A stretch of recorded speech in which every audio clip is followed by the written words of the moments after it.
Welcome to the Neuroblastoma Parent Global Symposium. I am Antonia Palmer from Neuroblastoma Canada, and I will be moderating the session titled Dealing with a Childhood Cancer Diagnosis, which is being delivered by Dr. Hilary Van Horn Galen, who is Chair of Chiefs of Behavioral Medicine at Kaiser Permanente. Before I begin, I'd like to draw your attention to the Q&A button at the bottom of the screen to submit questions during the session for the speaker to answer at the end. If the button is not showing up, just tap or hover over the screen and it will come up. If you see a question there that you like, give it a thumbs up to move it up the list. Dr. Van Horn Galen, thank you for joining us today. Over to you. Thank you for having me. So I'm going to share my presentation. Let's see here.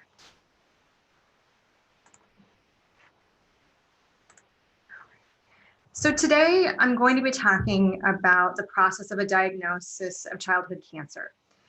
And for many of you, you may be listening from different perspectives. You may be 10 years from the most recent diagnosis that your child had of neuroblastoma. You may be a newly diagnosed family, or you may be a family that's recently entered remission or a recurrence. And so we're going to be talking about the different aspects of this, regardless of where you're at on that spectrum.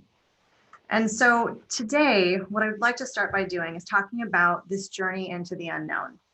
If any of you have young children at home, I am not going to lie, I was tempted to use an Elsa reference and an Elsa picture, but I think that, you know, we talk about this into the unknown, and there's so much truth to that, because regardless of where you're at, whether you're newly diagnosed, first diagnosed, whether you're recurrent, whether you're in remission, there's this constant sense of unknown that we're going to be talking about. And to really try to think about this in a different way, I'm going to talk about it in a couple different emotional constructs, both again for yourself, for the family members around you, and for your child. So, you know, that initial point, no matter where you're at in this, is that realization, that moment of something isn't right, something seems off. And for those of you who are, you know, first starting out on this journey of childhood cancer, there's that moment of realization. And that's oftentimes the thing that a lot of families will talk about and share, especially if they've had recurrences. And oftentimes families will say, coming into their survivorship appointments, that, you know, the buildup, that moment of, what if something's not right again? What if this is something else? With that comes obviously a sense of fear. You know, it's that anticipation, that buildup as we wait for results, as we wait for imaging, as we wait for the next doctor's appointment or that second opinion, as we're waiting for information. The regret that often comes in. And we'll talk about this a lot, because I think oftentimes as parents, we have a tendency to second guess ourselves and think, you know, what if I should have, I could have, would it have been any different if this had happened? And then also a sense of hope, and where hope falls into this. And some of you may think to yourself, hope is too far away from where I'm at right now to even talk about it. And if you're in that camp, if that's where you're at right now, I think it's especially important to stay and listen, because we're going to be talking about hope, not as a rainbows, unicorns, and fairies type of hope, but more as the hope that gets you up, that keeps you going, that moves you forward. And we'll talk about it actually as a scientific construct that is being studied more and more. So from here, let's think about this. And if this sounds familiar to you, parents face the enormous challenge of being a parent and providing the best care to their child, while at the same time processing the situation and acting accordingly.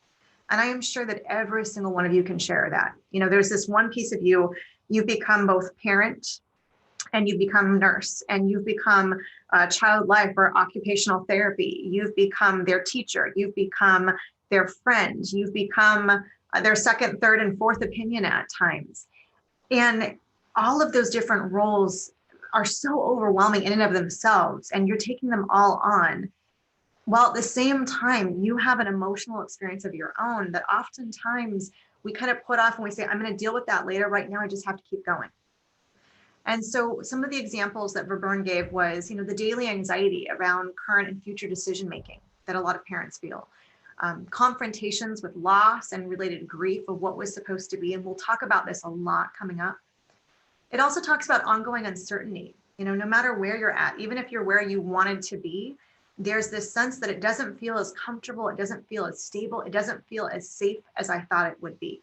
And so often parents will say, I'm just waiting for the other shoe to drop. I'm waiting for something to go wrong, because it just will. It just feels like it's going to.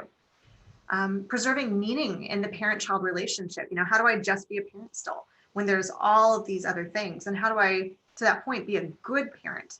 When we have emotionally so little to give because we're doing all of the things and just trying to make it through the day. If we're not perfect, if we lose our temper, if we get frustrated, we tend to criticize ourselves even more.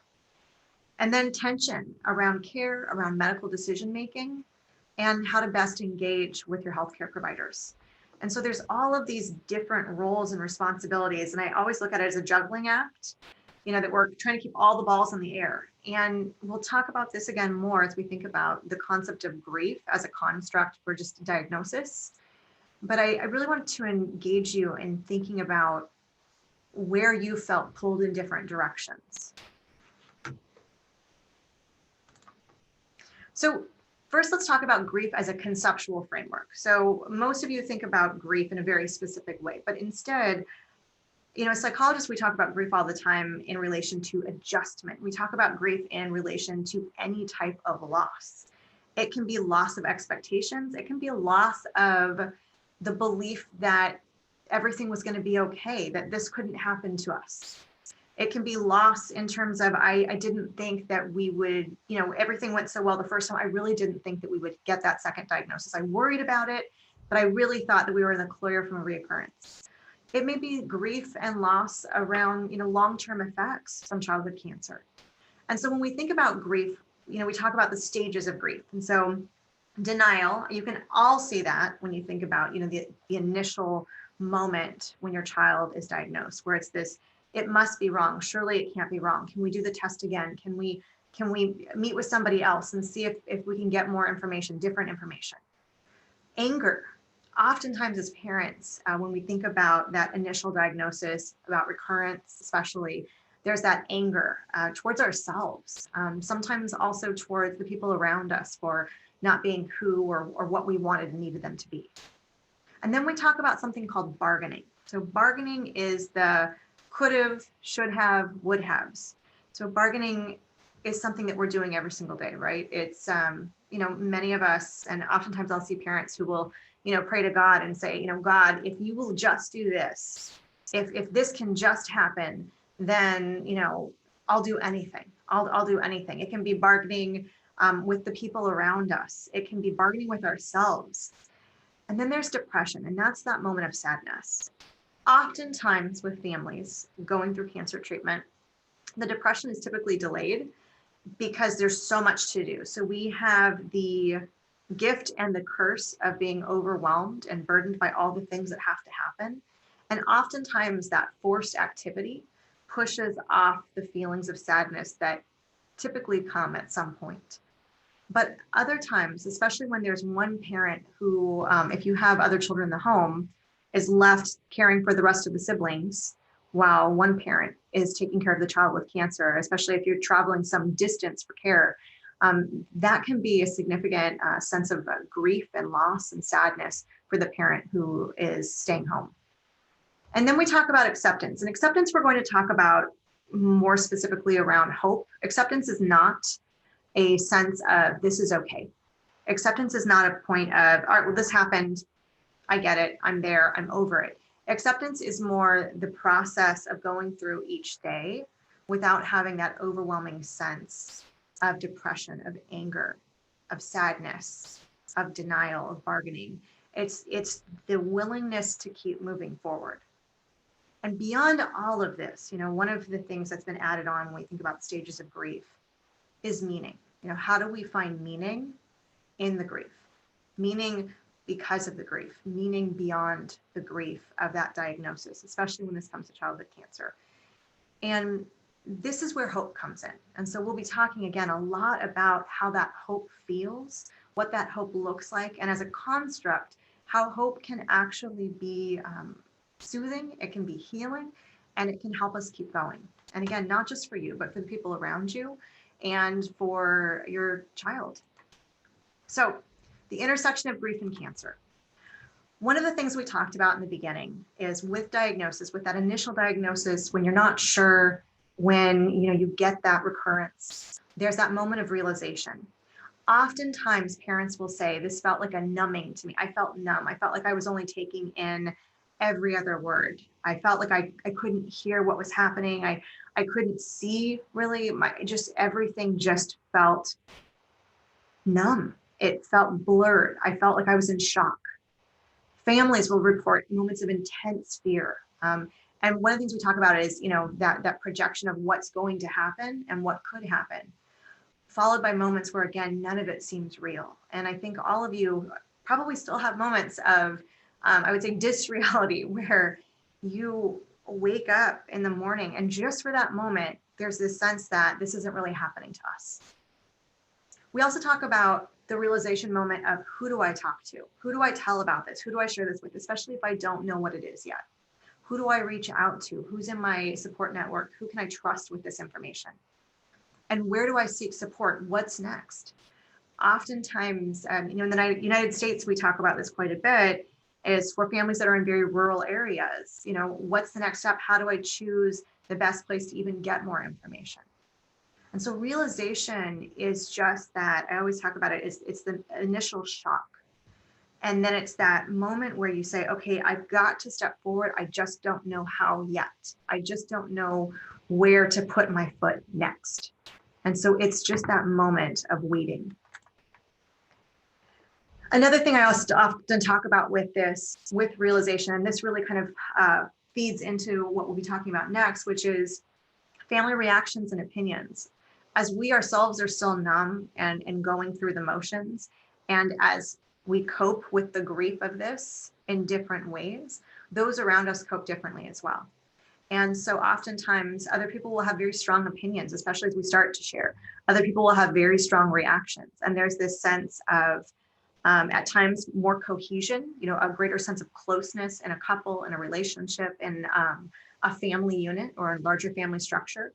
And at other times, it can cause a lot of conflict. Some people are very action oriented in that realization phase, and they need to get all the information immediately. Other people need to grieve and have that moment of loss. And especially if you're in a relationship with somebody who copes with that realization differently, it can cause a crisis in the relationship.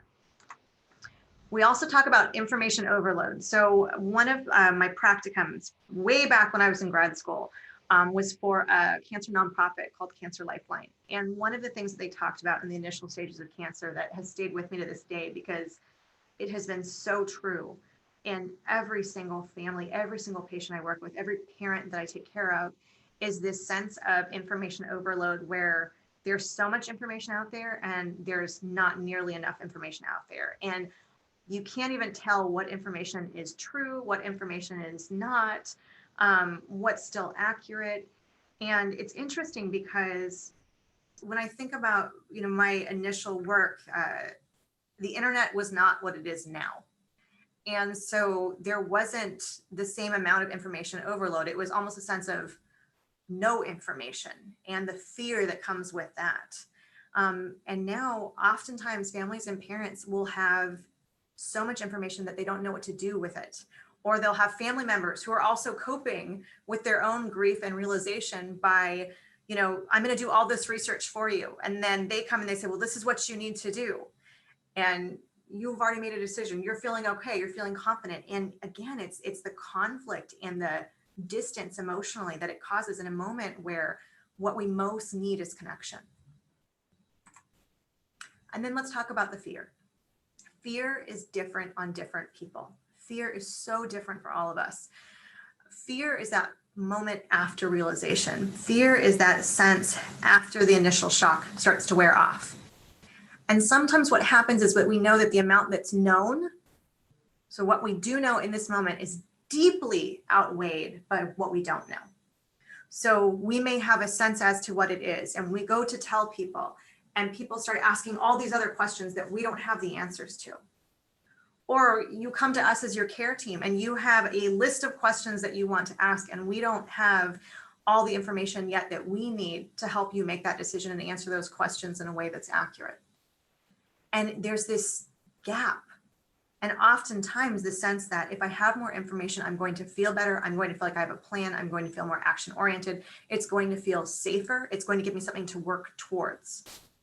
And sitting with that fear is perhaps one of the hardest parts of the childhood cancer diagnosis. The other piece is, the impact of oversharing as failed empathy and connection. And you may be thinking to yourself, oversharing me? But I'm not talking about you. I'm talking about the people around you.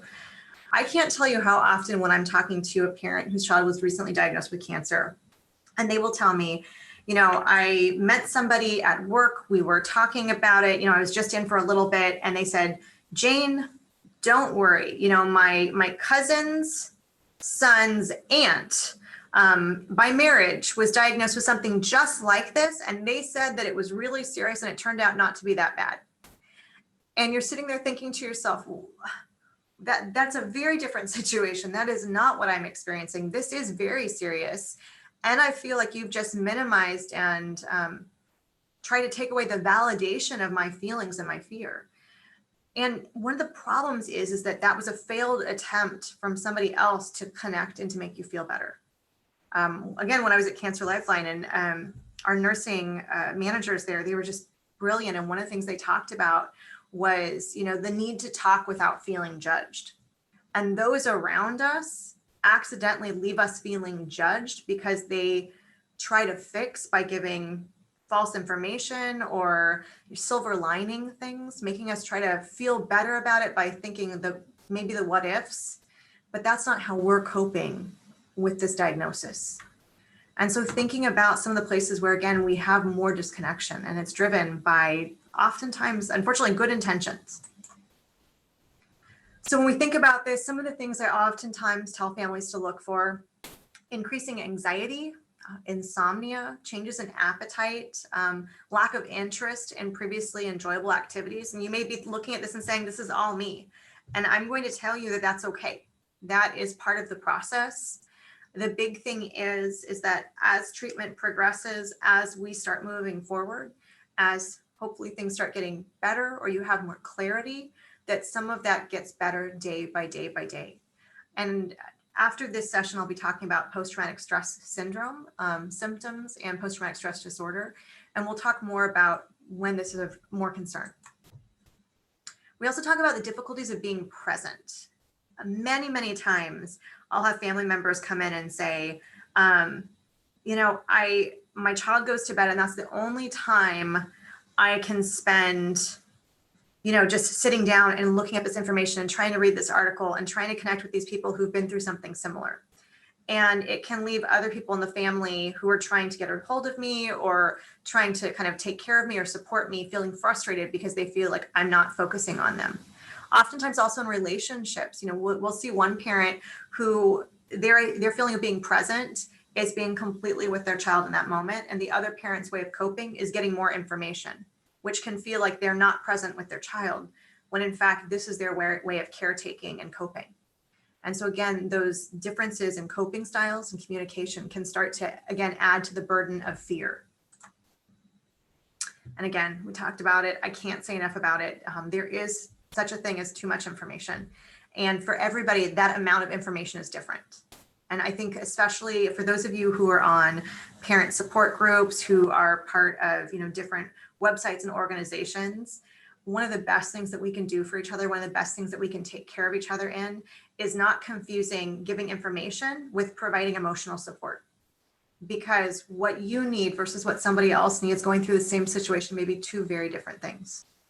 So when we think about showing up for those around us and providing support and sharing that support, just really being willing and able to ask the question as to what they need.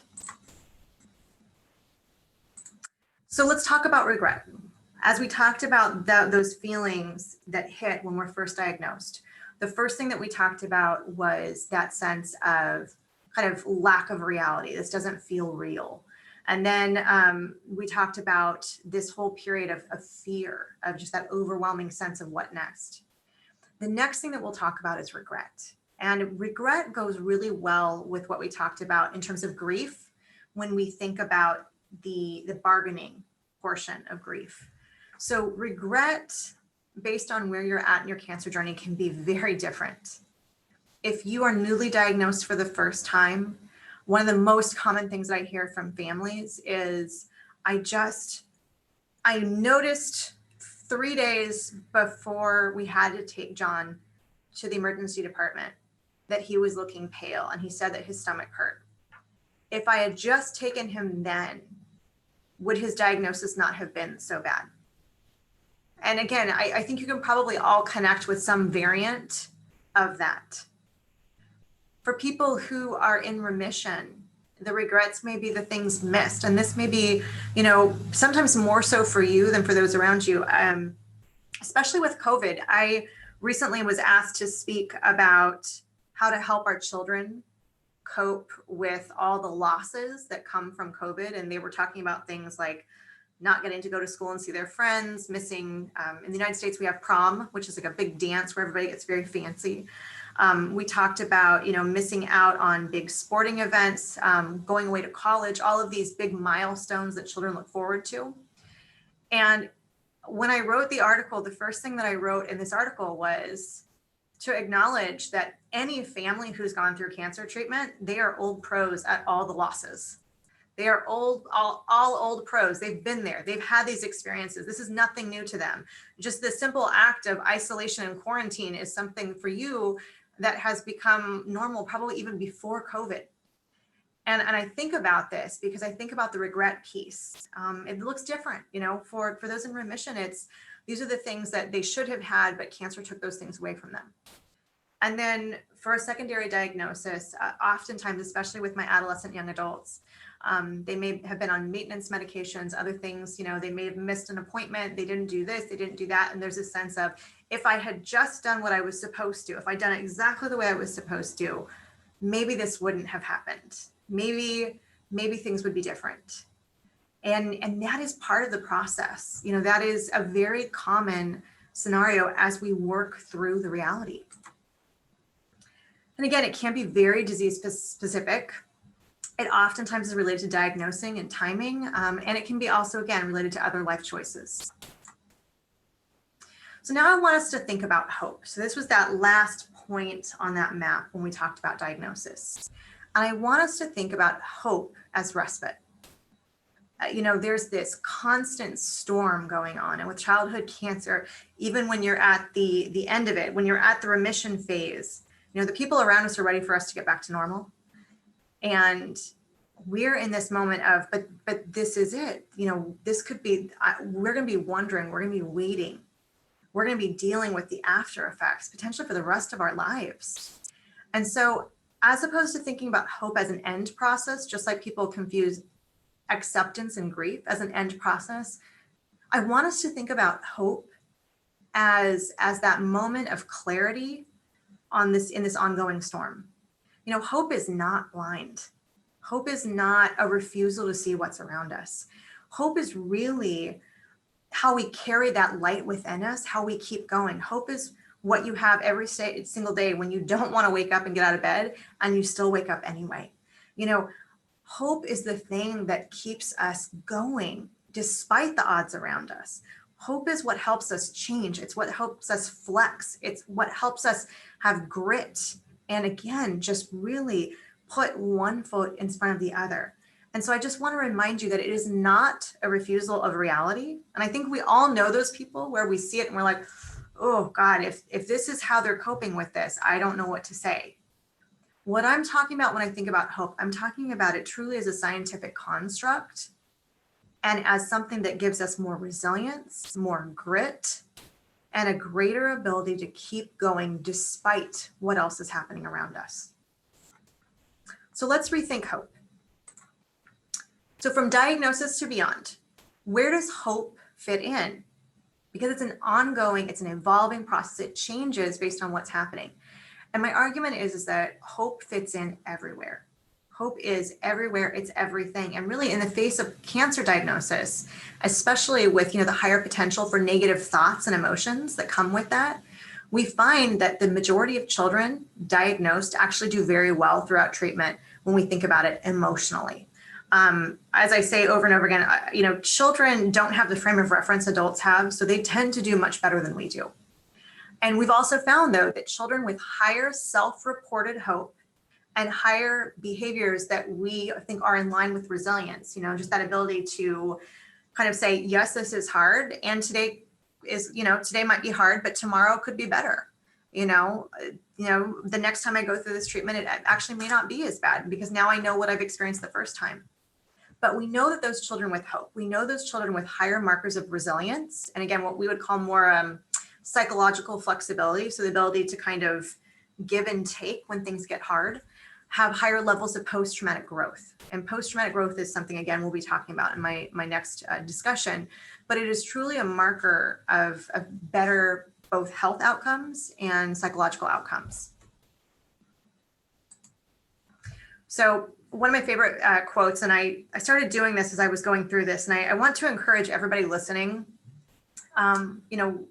whatever your cultural background, to try to, in the next couple of days, find a hope quotation that best meets your needs right now. And so here are a couple that I thought about as I was moving through this. And some of my patients recently, at University of California, Berkeley, there is the Greater Good Science.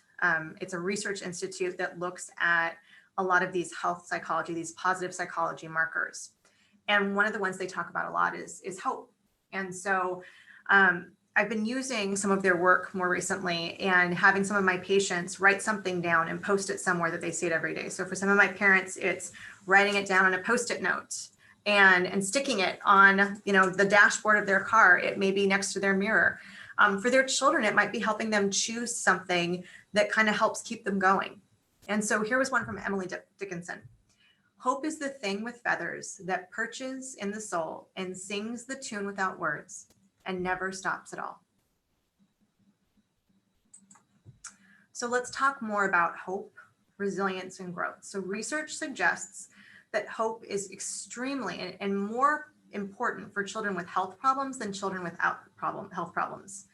And the reason is because there's two different types of hope. There's action-oriented hope that helps our children shift so that they can keep going. And then there's hope that's just kind of like a thought process. I'm just going to stay positive. So when I'm talking about hope right now, I'm going to be talking about it as the more action-oriented hope. So we know that that type of hope allows and encourages children and adolescents and young adults, which is an especially important population to use this with, to identify new goals and pursue them, to really motivate themselves to continue, and especially when things get hard. And one of the things that we found with hope as a construct is that when they're able to do that, they're also able to open up to this world of new possibilities. And that in of itself is hopeful because they get to find some meaning. Again, going back to the grief work we talked about, they get to find some meaning in what's happening right now and use it in a meaningful way. So general research on hope, separate from pediatric cancer diagnosis, shows that while barriers, again, to those goals are often the cause of negative emotions and feelings. So again, giving the example of somebody who's going to miss, a big dance at school that they've been looking forward to because of their health. For children with this better sense of hope, they're better able to regulate or manage those emotions and feelings and think beyond that moment. And the gift of our kids with cancer is that they're able to do just that. They're able to think and move beyond the moment to the bigger, more important part of who they are and what they want in life. There is a natural grit to our pediatric cancer patients compared to the general population. And the real question is, how do we help them maintain that, right? Again, children with cancer and parents of children with cancer who note these same high hopes, we found are more solution focused, especially when it comes to cancer related challenges. They have greater self-efficacy. So kind of a sense of like, I can do this, like I'm capable of this. They have a greater sense of motivation to do more. They're more persistent with stressors. They're less likely to say, what's the point? And again, there's that grit that we talk about, which is very popular in American cultural linguistics right now. So if you don't know about grit, you can look it up. Here's another one. Sometimes, against all odds, against all logic, we still hope. And again, that's what I'm talking about. Just how do we keep going? So let's talk about the benefits of hope. So we found that hope consistently counteracts symptoms of anxiety and depression. All right, so hope is almost a balm to the soul when it comes to anxiety and depression. It doesn't mean that we don't still feel sad. It doesn't mean that we don't still worry, but it means that we're able to hold both at the same time. And then agency, again, so this is what we talked about. So agency, so the ability to do something with that hope was a better predictor than, again, just hope as an emotion. Hope is important because it can make the present moment less difficult to bear. If we believe that tomorrow will be better, we can bear a hardship today. And I think of our children all the time when I think about this. When I think about a lot of the patients that we take care of, a lot of the families that we take care of, so many of our children are so wonderful at this very, very, very specific way of looking at hope. I think we as parents can learn something from them when we look at that. And again, hope is medicine. So we know that parents with higher levels of hope reported, again, that greater post-traumatic growth. And so one of the things that we think about in relation to future research and really looking at this is that, can we use hope as one component of meaning making? Meaning making, finding meaning, finding purpose, despite the trauma of what's happened, is oftentimes the thing that's most associated with parents and their children doing better later in life and beyond cancer diagnosis. And so if we think about hope as being part of that meaning making, there is a strong indicator that that might be a very useful future construct and something clinically that we can work towards. We also know that hope has significant research and clinical notations. So we know that how families essentially look at and deal with those difficult situations. And again, that also the increased cognitive flexibility. So cognitive flexibility is the ability to mentally, mindfully, thoughtfully recognize that we need to shift our thinking because it's not in service to what we need to do and who we need to be in this moment. So another example of it is, a lot of times as we get older, we have a lot of what we call all or nothing thinking. So anytime that you say to yourself, I'm always in a bad mood in the morning, okay? I never am there for my friends. I'm never present for them. So cognitive flexibility in that moment would be saying, it's probably not always or never. You're probably not always in a bad mood in the morning. Maybe the healthier way of looking at it is, when I don't get enough sleep, I'm not my best self. And again, the difference in how we feel about ourselves and what that does to the rest of our day is very different. Dr. Van Horn-Galen, we've got a few questions. Yeah. Would you be willing to just pause and take some of those? Absolutely. If you guys don't mind me having some coffee, I'm on the West Coast and it's still a little early. That's absolutely fine. So we have one question that's risen to the top, and it's in relation in particular to being a child being in treatment for high risk disease. And they've been through treatment and are now in remission. And as carers, the idea of going back to work and back to their career and having to manage feelings of selfishness in doing so, but there's the need for bills to be paid, for a normalcy to be regained in the family. And so how do the caregivers manage these types of feelings? Yeah, I think that's so common. That is something that so many families really struggle with. Many times families will say, I need to do these things. It's time for us to go back to normal. But my priorities are different now. What I value is different now. I want to be with my child while they're healthy and spend time with them. And, a lot of families will say, I don't think I spent enough time with my children before they were diagnosed with cancer. And then on top of it, we have to acknowledge that we're in the middle of a pandemic. And so there's a lot of anxiety that a lot of our families are experiencing around just potentially being exposed and coming back home and, potentially getting, children who are potentially, more immunologically compromised and exposing them. So I think that there's a lot of different aspects to this that we have to struggle with. So my first recommendation, my single greatest recommendation is to be kinder to yourself about the challenge that you're struggling with, to be kinder to yourself and understand that what you're worrying about and wondering about is such a shared feeling. And I think if we had a show of hands here for any other families, you'd see hands raised all across the board. This is so common. That being said, I am a child psychologist at heart, so I will tell you that the more that we get our kids back into anything that's normal, when we're able to, how we're able to, and safely for their long-term functioning, it's good for them. So I can't tell you whether you need to go back to your specific job. I can't tell you the number of families that I know and parents that I know that change their career path to do something that feels more meaningful and important to them. That is so common. And if that's something that you want and need to pursue, then by all means do it. But when it comes to your kids, one of the things I'll say is, letting them go back to school in a safe way, letting them be back in healthy, normal social relationships in a safe way for their long-term functioning is so important. And when I was in London, England a few years ago, I was talking to a parent about this at dinner, and I got an email from her a couple months later talking about how grateful she was that she had her son go back on the days that he was feeling healthy, because she didn't realize how much he was missing those social connections. So again, be kind to yourself, give yourself a break. You've been through a lot. Think about, again, what you most value, what's most meaningful to you, and how you can lean into that.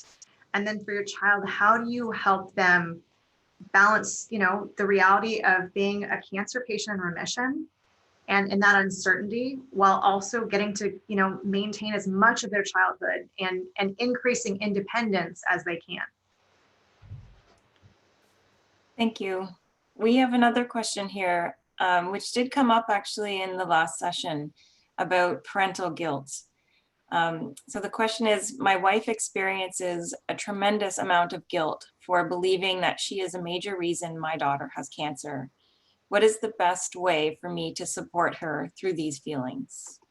So this is a tough one. Some of us are more genetically predisposed to guilt. As an Italian, I can talk about that quite well. I can feel guilt over almost anything. So, I think part of it is the question of, is this something that she struggles with here and there in the moment when things get emotionally really difficult? This is just something she kind of falls back on. Or is this something that she's carrying with her that's getting in the way of her being the parent that she wants to be, being the caregiver that she wants to be, being the spouse that she wants to be? I think that that's the important thing, is to recognize the impact on functioning. If there is an impact on functioning, I would highly encourage her to consider getting support and really talking this through with somebody and finding peace and kind of, again, recognizing how that thought process is potentially getting in the way of what she wants for herself. So she can find a way to recognize that this is something the mind's telling her. It is not a reality. As a spouse, that's a really hard thing to tell your spouse, that they need to go to therapy or counseling or talk to somebody about it. So I think in those moments, as a loved one, it's just really being empathic and saying, I hear you're really struggling with this. I want to support you with this. And I know how important it is to you to be here, to be present. And that, a lot of the guilt that you're feeling is because you love our child so much.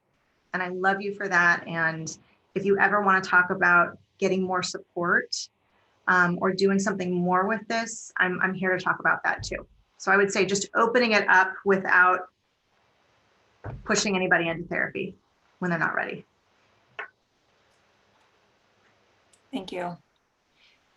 I think this question is great in terms of the recent discussion points on hope, which I believe is just such an incredibly important conversation to have.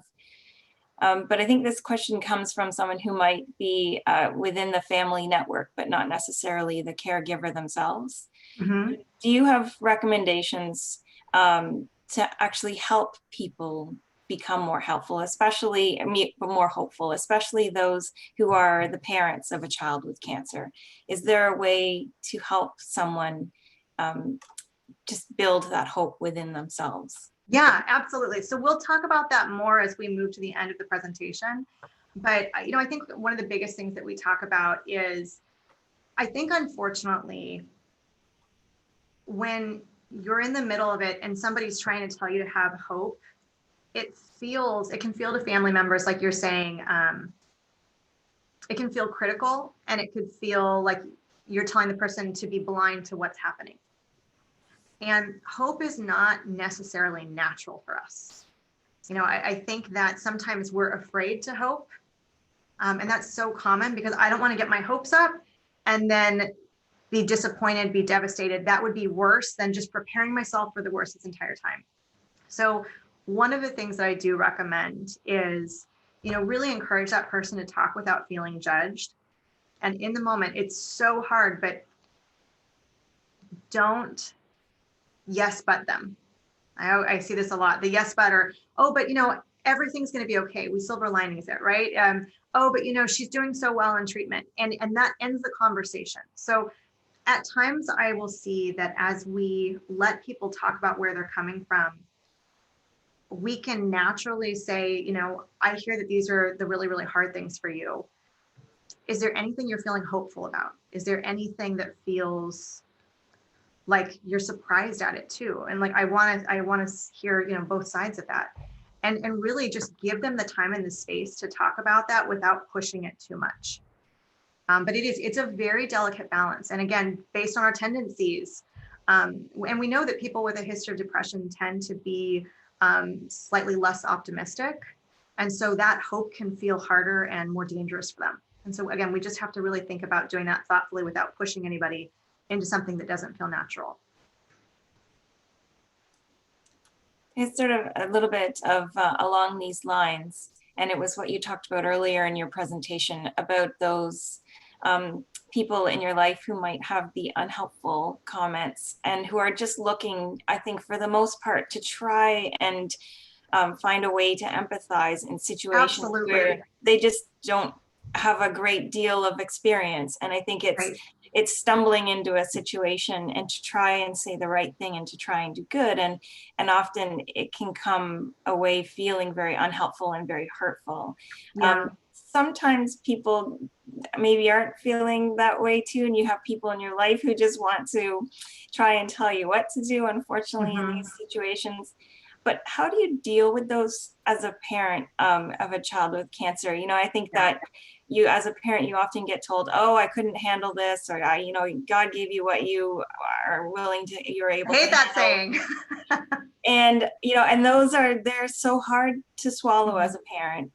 So how do you respond to those comments? I think one of the biggest things I'd recommend is, as much as you can, and it's not natural, I want to be clear on that, this is not natural, try to assume good intent. And for certain family relationships, this is easier said than done, I think, especially in family relationships. But if we can catch ourselves and our own defensiveness and our anger, and I want to be clear, I've heard some doozies. It is oftentimes well justified responses.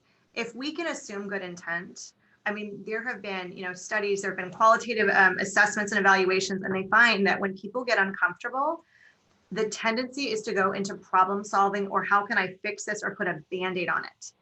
And what you're thinking is, I need 20 staples and you're giving me a flimsy Band-Aid. Like, this is not enough. But there's that tendency to want to do something now to just make it feel less overwhelming. And so oftentimes people will either give you information, recommendations. They may go home and send you a 7-page letter about how they think that you should handle it. They may tell you that, you're probably blowing this out of proportion. It's probably going to be fine. And all of that is so invalidating. And so oftentimes what I recommend is, as much as you can, try to give people the benefit of the doubt and say, they saw I was suffering, especially based on the relationship. They saw I was suffering. They're trying to make it better. This wasn't helpful. And then the next time you have that conversation, I want you to think ahead of time. And I tell patients this and families this all the time, to, if you can, let people know what you need ahead of time. You can make it so much easier when you say, We're in the middle of decision making. We've got a million different opinions on what we need to do. We're processing that. Can I have 10 minutes to just lose my mind, cry for about 80% of that, and then just give me a hug? Can we do that? And I promise you, almost everybody will say, yes. And it's a relief to them because they're helping in the way that you need them to help. And sometimes that's hard because we don't know what we want, and that's okay. But as you move through this process, I really want to encourage you to set other people up for success, because this is a no man's land. Nobody knows Dr. how to and deliver. Caitlin, I'm so sorry we have to stop. It's But thank you okay. so very much for your insightful presentation. And to everyone watching, we are sorry we didn't get to every question. We got to most of them. But our next sessions up next are the umbertamab, the 8H9 for CNS relapse, and the continuation on of this discussion of the PTSD. So head on over to the Watch Live page, and we look forward to the next talks. Thank you again. All right. Thank you, guys.